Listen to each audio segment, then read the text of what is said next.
자, 나무 손해는 이게 이제 아마 바뀔 가능성이 많은데 원래 3월 1일이면 1년이 되려면 어떻게 돼요? 2월 28일이나 90 이렇게 돼야 되잖아요. 그래 만 1년간이잖아요. 그런데 이게 희한하게 뭐가 되냐면 1월 30일로 돼 있죠. 이것은 이제 현재 우리가 애우긴 하지만 이렇게 애우긴 하지만 이것은 여러분들이 시험 볼 때쯤이면 바뀔 수도 있겠고 안 바뀌면 이렇게 애워야 돼요. 그럼 왜 그랬는가 하는 건데요. 이 적과전이 상품이 나온 배경을 알아야 돼요. 원래 3월에 가입을 해서 지금 3월이잖아요. 3월에 가입해서 언제 끝나? 11월 30일 끝나잖아요. 그렇게 돼 있잖아요. 구조가. 그죠? 그러면은 이 과수가 물론 달려있는 기간은 뭐 3월부터 11월까지니까 그럴 수 있는데 나무라고 하는 것은 언제 가장 많이 죽게 되냐면 겨울에 가장 많이 죽어요. 이제 그 이유가 여러 가지가 있어요. 조금 감성적으로 접근해 보면 나무도 한 나무에 쬐까란 사과나무는 굉장히 작아요. 우리가 주변에 배나무가 많으니까 배는 굵직굵직 하잖아요. 근데 사과는 정말 팔뚝도 안 된 정도 나무에서 막 100개씩 달고 그래요. 그러면 얼마나 무겁겠습니까? 그리고 애들이 그걸 키워내려고 1년 내에 힘들게 더위 견뎌가며 추위 견뎌가며 비바람 견뎌가며 해왔을 거 아니야. 그런데 이제 다 수확을 했어. 나무 입장에서는 마음이 어째요? 풀려. 그러니까 사람이 바쁘면 안 아픈데 한가해지면 아파져요. 몸 막 등도 아프고 어깨도 아프고 그러다가 시름시름 앓다가 겨울에 죽어버려요. 나무가. 진짜라니까요. 이건 진짜인데 이제 제가 그렇게 인문학적으로 푼 거고. 그리고 또 하나 나무의 피해 가장 큰 건 뭐냐면 동해예요. 동상해. 동해인데 동해는 여름에 와요? 겨울에 와요? 그렇습니다. 겨울에 오는데 지금 상품이 한 겨울에는 지금 가입돼 있어야 안 돼 있어요? 그럼 나무가 죽으면 과실은 살까요? 죽을까요? 죽어요. 죽잖아요. 당연히. 그래서 이게 나무가 몇 개월 동안 무보험 상태에 있는 거예요. 무보험.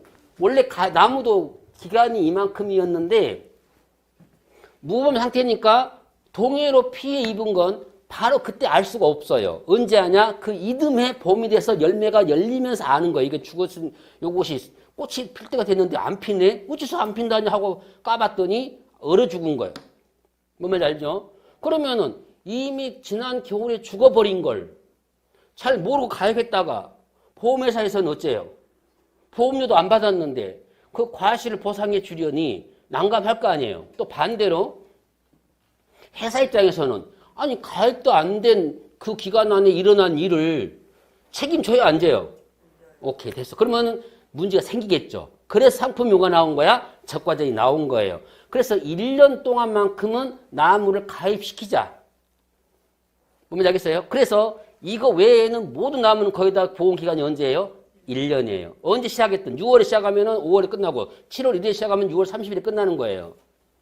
대략적으로 나무는 이제 11월 시작해서 12월 시작해서 이듬해 11월까지 끝나요. 1년간은 보험 상태에 둔 거예요. 나무 자체를. 그러니까 나무에 과실이 없다 하더라도 나무 자체가 보험에 가입 가능하니까. 그죠? 이해됐죠? 그런데 한 달에 갭이 비었죠. 이건 제가 볼 때는 뭐다? 약간의 착오다. 착오가 있었지 않았느냐? 그러면 이제 착오 문제를 처리하자 그죠? 방법서에 착오가 들어가 있어요. 그러더라도 쓸 때는 뭘 써? 착오된 걸 그대로 쓰는 거예요. 이해하셨죠? 다만 기다리는 거지. 내년에 3월 달에 나올 때 이게 이렇게 바뀔 수도 있겠다라는 생각을 해보는 거죠. 그죠? 왜냐면 다른 나무들도 다 그렇게 돼 있으면 1년간 되어 있으니까 얘라고 해서 특별히 한 달을 뺄 이유가 없다. 가장 추울 때 빼면 어쩌란 말이고. 그죠? 그래서 1년을 나무를 두는데 이 기간 안에 자연재해, 저수의 화재로 인한 피해를 보상을 받는다. 그럼 보통 9월, 10월에 산불이 많이 일어나잖아요. 그죠? 그러면은 나무 손해보장 이 상품에 가입되어 있는 과수농가는 불이 나더라도 그죠? 일부 보험금을 지급받을 수가 있겠죠. 그걸로 이제 다시 농업을 유지하면 돼요. 그런 개념. 일단 체크만 해놔요. 1월 30일이는 약간 애매하다. 그러나 기억에는 두자. 여기까지 이해됐죠? 이제 보험 가입 금액.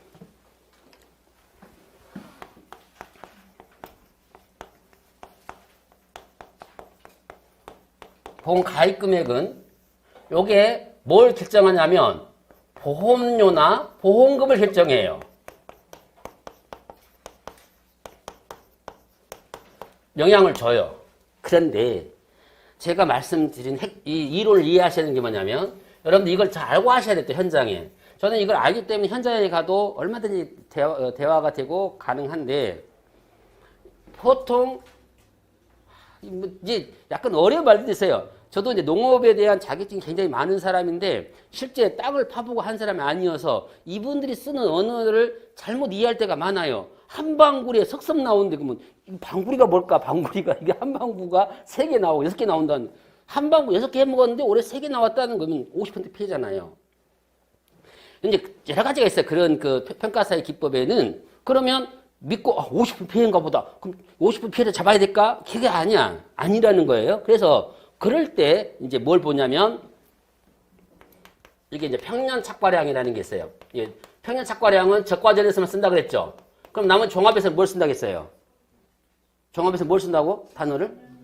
그렇죠. 평년 수확량. 여기까지 됐죠? 평년 수확량의 용어가 같은 개념은 아닌데 같이 써. 그러면 좀 더 쉽게 이걸로 해볼게요. 좀 이게 더 개념이 쉬우니까. 자, 이게 3,000제곱에 6섬을 했다. 예를 들게요. 그냥. 그러면 이분이 평상시에는 3,000제곱에 6섬을 했는데 올해 석섬이 나왔다면은 지금 50% 피해 본 거잖아요. 그죠? 그렇지 않겠습니까? 그런데 여기에서 이런 말을 들어는 줘요. 저는 대화를 잘 들어줍니다. 왜냐하면 그게 정보니까 서로 간에 들어주면 6섬 먹었는데 석섬밖에 안 나왔다고 해요. 근데 저도 진실을 좋아하고 굉장히 팩트를 좋아하는 사람이긴 한데 사람의 말을 돈이 결합되어 있으면 결부되어 있으면 다 믿으면 돼? 안 돼? 안 돼. 이분들이 일부러 거짓말 하는 건 아니지만 돈하고 결부되어 있는 건 다 믿으면 안 돼요. 참고사항인 거야. 그래서 6섬을 먹었을 때 원래 6섬이 가입되어 있고 3섬이 나왔다면은 피해가 50% 맞죠. 어쨌든 그런데 6섬을 해먹었다 하더라도 실제 계약사항에서는 5섬만 계약이 되어 있어. 그럼 5분의 3이니까 몇 퍼센트 피해야? 40으로 바뀌죠. 원래 50% 피해가 뭘로 바뀌어? 5분의 3이니까 40%죠. 10% 보험금을 잘못하면 더 지급하게 되겠죠. 40% 피해가 발생한 거야. 근데 계약자는 그 생각을 안 해요. 왜냐면 자기가 지금까지 6섬을 해 먹었으니까. 근데 우리가 계약장을, 원장을 봤더니 지금 가입이 5섬만 돼 있다면 비록 석섬이 나왔다 하더라도 피해는 50이 아니라 얼마예요? 40인 거죠. 그걸 계약자에게 잘 빠른 시간 안에 기분 안 건들고 설명할 수 있어야 돼요. 사실은. 그래서 저는 이제 설명을 해주죠. 짧게. 이렇게 된 건데, 뭔 말인지 알아듣는지 안 듣는지 모르겠어요. 그런데 대화는 되니까 일단은. 그래서 사장님이 원래는 6섬을 먹은 농지인데, 이걸 다 가입해주면 좋지만, 다 가입해주지 않고, 이만큼은 가입 안 한 걸로 되어 있습니다. 라고 설명할 수 있죠. 그거 찍은 뒤야. 이거 보험금을 자주 타게 되면 자꾸 줄어들게 되고, 보험금을 안 타면 자꾸 늘게 되는 게 계산이 되어 있습니다. 원래가. 처음 들은 말이라는 거죠. 그래도 설명을 해야 되죠. 그러니까 실제 그래요. 이 토지는 3,000제곱은 다른 용도로 사용하지 않으면 이 면적은 바뀌어요, 안 바뀌어요? 안 바뀌죠. 그대로 있죠. 노는 그대로 있는 거예요. 그런데 보험이 자꾸 발생하다 보니까 물론 보험이 자꾸 재해가 발생한 것은 계약자 탓이에요, 아니에요? 아니잖아요. 자연재해니까 계약자가 바람을 막을 수 있어요, 없어요? 없잖아요. 계약자 탓은 아니지만 보험금을 자주 지급받게 되면은 이 농지의 가입량이 어쩌요? 줄어요. 보험을 안 타면 가입량이 늘어요. 그게 뭐냐면, 그죠? 바로 평년수확 구학년 A 플러스 B 마이너스 죽으라고 외울 때가 나와요. 1 마이너스 5분의 Y 곱하기 B분의 C. 이게 나오는데 앞으로 공부하게 될 거예요. 이 원리에 의해서 어쩔 때는 양이 늘고 어쩔 때는 줄는데 갑자기 늘고 갑자기 줄면은 보험이 막 흔들리겠죠. 그래서 그게 점진적으로 늘고 점진적으로 감하게 다 구조로 만들어놨어요. 이게 그냥 만들어진 게 아니에요. 굉장히 과학적이고 수리적이고 논리적이고 약간 감성적이고 감성은 제가 넣은 거예요. 돼 있단 말이에요. 그래서 계약자님 6섬을 드셨지만 이 농지는 5섬만 가입이 되어 있네요. 그래서 석섬 나왔다 하더라도 절반 피해가 아니라 절반이 못 되는 피해가 발생한 거예요. 라고 설명이 된단 말이에요. 거기에서 이제 뭐가 나오냐면 보험 가입 금액은 이 가입 수확량이 원래 계약자가 6섬을 한 농지지만 몇 섬을 기준으로 가입이 돼요? 5섬을 기준으로 가입이 돼요. 왜냐하면 평년 수확량 곱하기 킬로그램당 뭐기 때문에? 가격이기 때문에. 그러면 이런 게 생겨. 보험 가입 금액이 높아지면 보험료도 같이 덩달아 올라가겠죠. 보험 가입 금액이 낮아지면 보험료 덩달아 내려지겠죠. 그러면 계약자 입장에서는 보험료 적게 내면 좋을 거 아니에요. 그죠? 그잖아요. 그런데 그걸 권하지 않아요. 왜냐하면 이 보험료를 계약자가 전부 부담한다면 정말 부담이 되니까 그냥 좀 낮춰서라도 보험료를 좀 적게 낼 수 있어요. 근데 농작물 재해보험의 가장 좋은 점이 뭐예요? 보험료를 정부에서 지원, 지자체에서 지원, 그 다음 시군구에서 지원, 농협에서 지원 하다 보니까 계약자 부담 보험료 비율이 10 정도가 일반적이라 했잖아요. 더 적은 것도 있어요. 시군구가 나몰라라 해도 20%는 돼. 밖에 안 돼. 그러면 보험료가 상승되는 건 물론 10% 상승했지만 계약자가 내는 그 보험료는 10% 중에 또 10%잖아요. 뭔지 알겠습니까? 보험을 조금 이해하시면 굉장히 확 와다. 그러면 나는 계산이 안 되는데 될까? 걱정하지 말아요. 저도 계산은 잘 안 되는 사람이에요. 그러나 계산이 돼요. 왜? 공부하니까. 노력하면 안 되는 게. 계산기 나는 한 번도 안 써봤다. 30년 전에 계산기 써보고 지금 처음 써본다 해도 걱정 안 하셔야 돼요. 왜? 지금부터 쓰면 시험 볼 때까지는 너무 잘 다루게 되니까. 그게 공부인 거예요. 공부는 익숙해지는 게 공부예요. 걱정 안 하셔도 돼요. 그래서 보험료는 올라가더라도 이 계약자가 받아들이는 보험료는 큰 데미지가 없어요. 근데 보험금은 굉장히 차이가 나요. 그죠? 그래서 만약에 이렇게 한번 금액으로 적어 볼게요. 1,000만 원. 있는데 10%가 보상을 받았어요. 그러면 100만 원 받겠잖아요. 보험금이. 그죠? 그런데 이게 900만 원이 가입됐어요. 10%면 얼마예요? 보험금이. 90만 원이죠. 그죠? 이건 다 이해하잖아. 그러면 이 보험 가입 금액이 이 10% 차이에서 보험금 차이도 낮잖아요. 근데 이때 계약자가 부담해야 될 보험료가 이만큼 금액이냐? 아니라는 거죠. 아까 말했잖아요. 보험료가 상승됐다 하더라도 계약자가 부담하는 보험료는 적으니까. 이해하셨어요? 그래서 우리가 이 이론을 알고 가면 한가할 때가 있어요. 평가사도 초기, 이제 계약 초기, 조사 초기나 조사 말기는 건수가 많지 않으니까 좀 설명도 되고 그러는데 한참 바쁠 때 9월 중순 이때는요 정신없습니다. 여기서 와라 저기서 와라 또 지금 컴바인 됐으니까 컴바인 되면 어쩝니까? 가장 민감해요. 컴바인 되면은 수확해버리면 보험금 지급돼야 안 돼요. 안 된다 했으니까 바로 전화합니다. 거기 컴바인 스톱 나 그리고 이제 이 양반이 빈다 해요. 그러면 약간 협박을 해요. 벼면 절대 보험금 안 나갑니다. 또 안 나가는 거니까. 그럼 어떻게 하냐고 물어봐요. 사진 먼저 찍어 놓으세요. 콤바인 들어가는 사진, 작업하는 사진.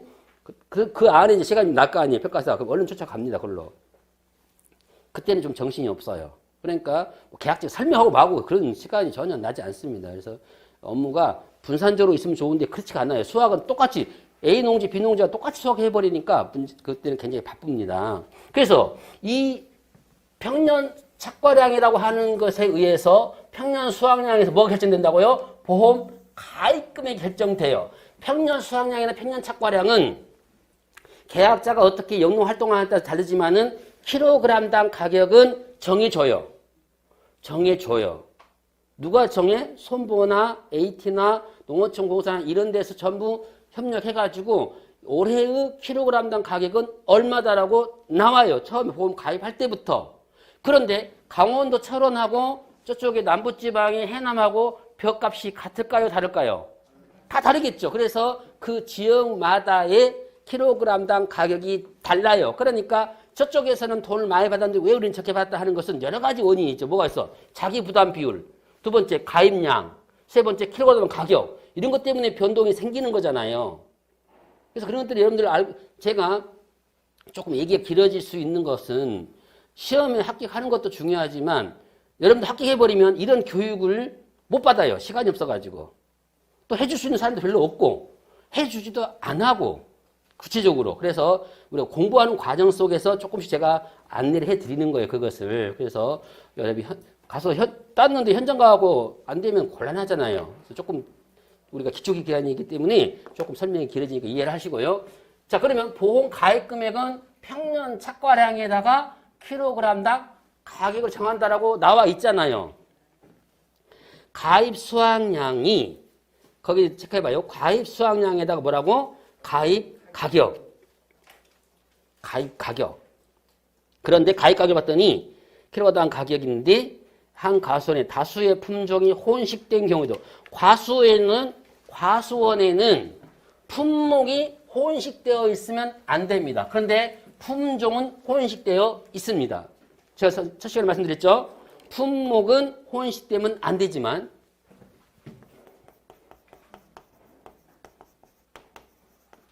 그러니까 사과밭에 배 있으면 안 되죠. 그런데 품종은 혼식 가능하죠. 잘 쓰셔야 되죠. 혼식이 된다. 그래서 후지나 홍옥이 같이 있으면 상관없죠. 그죠? 이건 되는 거예요. 왜냐면 수분수가 또 있어야 되니까.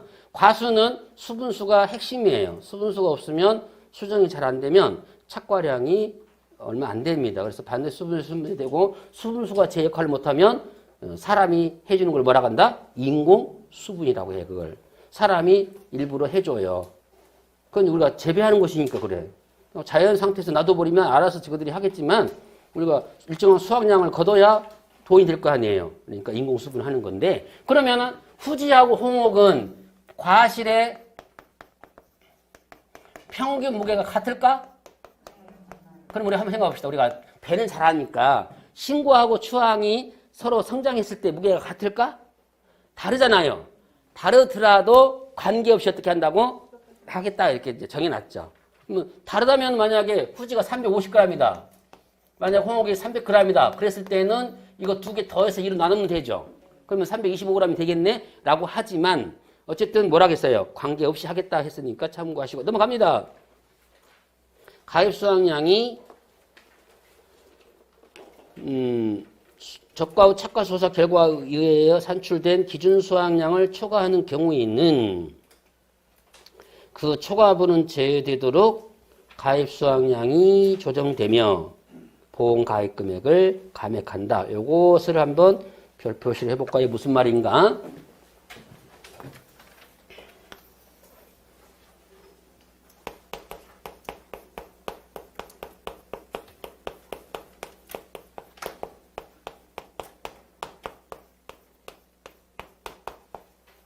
평년 착과량이 많기로 했어요. 이걸 계약자가 그대로 가입 수확량으로 정해서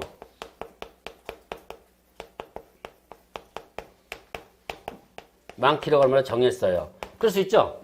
그러니까 이제 이건 조금 개념을 세우셔야 되는 게, 이 저가전 상품에서는 평년 착과량의 100%를 가입해야 돼요. 무조건. 근데 이제 나머지 다른 상품들은 평년 수확량의 50에서 100%까지 자기가 정해야 한다고 그랬잖아요. 좀 차이가 있어요. 그러니까 얘는 이제 그러니까 어떨 때는 설명이 무조건 100%만 얘기해 놓고 갑자기 어느 순간에 다른 품목이 되면은 뭐 50 나오고 가장 적은 것은 50이고 가장 큰 건 100입니다. 헷갈리잖아요. 헷갈릴 수밖에 없는 이유가 이 적과전에만 뭐라고 평년 착과량의 100%를 가입하게 해놨어요. 얘만. 그러니까 얘가 별도인 거지. 그러면 이게 이제 킬로그램당 1,000원이면 얼마예요? 뭐 1,000원 더 되겠지만 1,000원이면 1,000만 원이네요. 그죠? 그러면 이제 이것도 가입 수확량이 1,000만 킬로니까 1,000원이면 1,000만 원이 이제 보험 가입 금액이 되겠죠. 그죠? 그죠? 맞죠? 그런데 뭘 해야 되냐면 이제 여러분들이 가서 해야 될 것이 뭐 한다고? 적과 후 그렇죠. 착과수가 있으면 착과수를 쓰는 거고 여러분들이 했던 일은 뭐라고? 조사를 했어. 그런데 결과값이 10,000kg가 나왔어. 해봤더니 10,000kg 대략 왔다 갔다 하네. 조금 차이는 안 나네. 그러면은 보험가입금액의 변화가 와야 안 나요.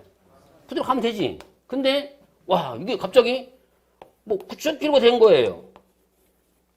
그죠? 지금 10%가 없어 어디 갔잖아요. 계약 잘못이 아니죠.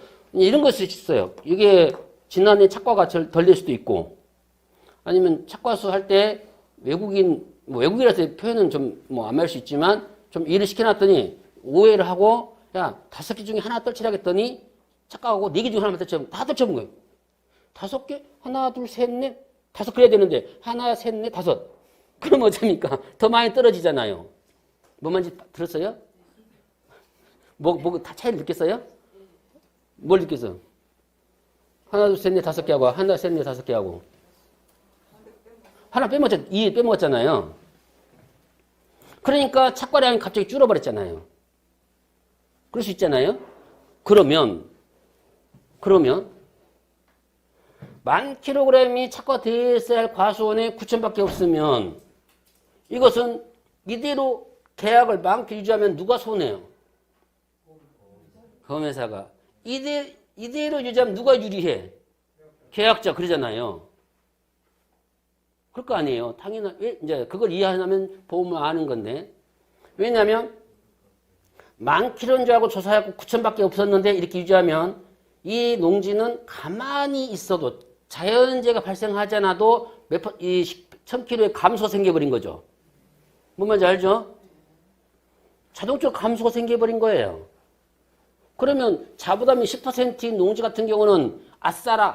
이런 말씀 안 되죠? 아무튼 그것도 아니고 하여튼 기쁘다 이거죠. 그냥 가만히 앉아서 지금 자기 부담 비율이 빠져버렸잖아요. 그러면 피해 발생했다면 온전히 하나하나가 다 돈이 되는 거지 이제. 이해됐죠? 그래서 회사가 그럼 그걸 그냥 두면 돼야 안 돼요? 안 되지. 그러면 어떻게 하냐? 9,000이었어? 그럼 좋아. 9,000으로 결정을 하고 보험료는 뭘 기준으로 받았어요? 10,000kg에 가입한 걸 기준으로 보험료를 받았죠. 그러면은 지금 1,000kg에 대한 보험료를 회사가 처음에 더 받았던 거죠. 이해됐습니까?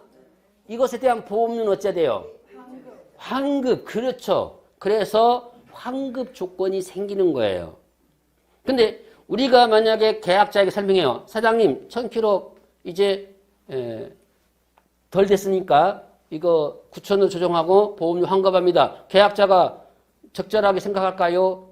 조금 쏘는 생각할까요? 아까 얘기했잖아요. 계약자가 더 유리하다고 그랬으니 그대로 두는 게. 그래서 왜냐하면 보험료가 원래가 자기가 다 낸 보험료였다면은 다시 10% 돌려받는 것도 적은 액수는 아니겠죠. 근데 어쩐다고요? 계약자가 낸 보험료 비율은 10% 20% 했잖아요. 그러니까 그대로 두는 게 더 유리하죠. 보험료 안 돌려받고. 그러면은 건전한 보험 유지돼 안 돼? 안 되겠죠. 그래서 이것을 감량하고 보험료를 환급하는 조건이 그거예요. 보험 가입 금액을 감액하는데 그 대신 그 후속 조치가 뭐라고? 보험료 환급이다. 그러면 이제 이것에 대한 개념이 이제 이건 있어요. 아까 요것이 때는 문제가 안 된다고 했잖아. 근데 이것이 문제가 되고 또 하나 1,500이 달렸어. 더 달린 거잖아요. 그죠? 더 달린 거잖아요. 이건 또 어떻게 500이면 좀 너무 적다 생각할게. 11,000 해봅시다. 좀 많이 더 단 거잖아요. 그러니까 왜냐면 또 이제 일 좀 하라겠더니 그냥 게을러가지고 잘 솎아야 되는데 대충 솎아버리니까 양이 많이 늘었겠잖아요. 그죠? 아니 처음부터 많이 있었을 수도 있고. 그러면 원래 상품이 더 많이 달렸으니까 계약자 입장에서는 보험료를 더 내더라도 11,000으로 조정해야 되죠. 근데 예전에는 이런 상품이 있었어요. 적과 전에. 근데 지금은 그냥 10,000으로 갑니다. 계약자가 좀 손해일 거 아니에요. 그러다도 그냥 가요. 그래서 증액, 이것도 아까 감액이었잖아요. 증액이 있어야 되잖아요. 근데 증액이 원래 있었어요. 증액 조항이. 여러분들이 시험 보기 전에는. 근데 여러분이 시험 볼 때는 증액은 없으니 이 11,000을 그냥 뭘로 기준을 잡는다? 만으로 잡겠다. 계약자 좀 불리하죠. 그래도 어쩔 수 없다. 보험 이론이 그런 거니까 이렇게 되는 거예요. 그래서 증액은 없으니까 생각하지 말자고요. 그대로 그냥 적은 것만 생각하자고요. 왜? 업무 방법세는 뭐만 나왔으니까? 적은 것만 나왔으니까. 자, 이제 보험료를 해봅시다. 보험료를 납부해야 되는데, 그럼 여러분들이 보험료를 수납하는 사람은 아니죠. 평가사가. 그러나 이론은 알고 있어야 돼. 보험료. 보가 곱하기 인료, 이방, 삼전, 사트 뭐 이렇게 해오시든지 순서는 뭐 이전을 먼저 해도 되고요. 방제세 항상 없으면은 이전을 이렇게 올려도 돼요. 이전, 삼방, 사트 가든 간에 이 순서는 외우셔야 돼요. 좀 중요하니까 적용할 때. 뭐 인료 이방하든 인료 이전하든 이제 이것을 풀어서 봐야 되는데 보가는 보험 가입 금액이에요. 가입 금액에 이건 뭐냐면 지역별 보통약관 영업요율 좀 외우기 성가시죠. 요율은 출제자가 제시한다. 줘요. 제시 안 할 수 없어요. 왜냐하면 이 요율은 지역마다 다르기 때문에 시군구마다 달라요. 그래서 요율을 줄 수밖에 없다. 두 번째, 이 전은 뭐냐면 전년도 무사고라는 개념이 하나 생겨요. 그래서 손해율에 따른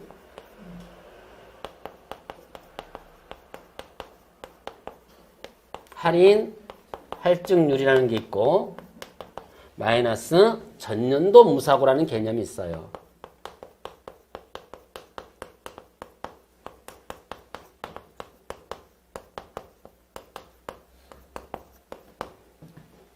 일 마이너스 방제시설 할인율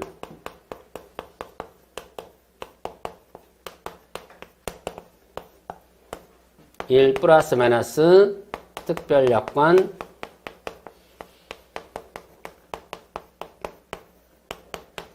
할인 할증률 이렇게 되어 있는데 우선 쉬는 시간은 좀 쉬시고 지우지 마시고 제가 와서 다시 설명할 거니까 이대로 두시면 돼요.